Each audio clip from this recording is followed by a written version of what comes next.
Hello and welcome to J. Scott Dog Owner Training. I'm your host, Jamie Scott. Today I'm going to talk about recall.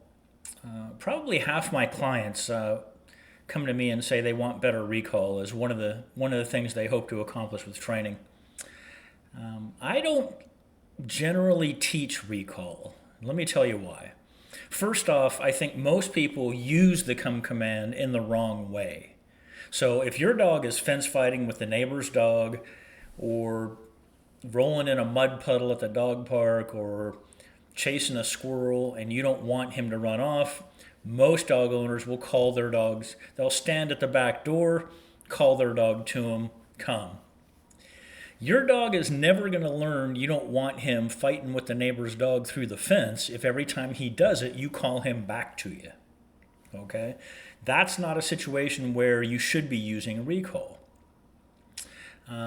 So the way your dog learns you don't want him fence fighting is you go get between him and the fence and you chase him away. Leave it, leave it, leave it. Good boy.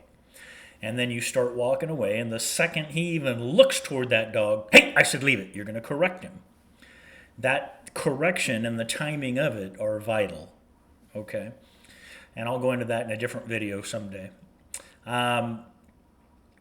But the other reason I don't teach recall is so it gets used improperly, and when you use it improperly, it sets you and your dog up for failure. Okay, trains your dog not to listen to you. You shouldn't be given commands if you can't follow through. Okay, that just trains your dog not to listen to you. The other reason I don't teach recall is I don't believe it's necessary. So I think, if your dog knows you mean business, and you're able to clearly communicate your expectations to your dog will always listen to you, whether he has a leash on or not. Okay? So I think teaching recall is often premature. Either you don't have those foundational pieces in place well enough, because if you did, your dog would listen to you, even when he was off leash. So there are definitely situations where it would be nice to have your dog come back to you, okay? Don't get me wrong. I mean, if your dog happens to get out of the house and you're worried he's going to get hit by a car, it would be really nice if you had an emergency command that means no matter what you're doing, you better stop because this isn't safe, this situation.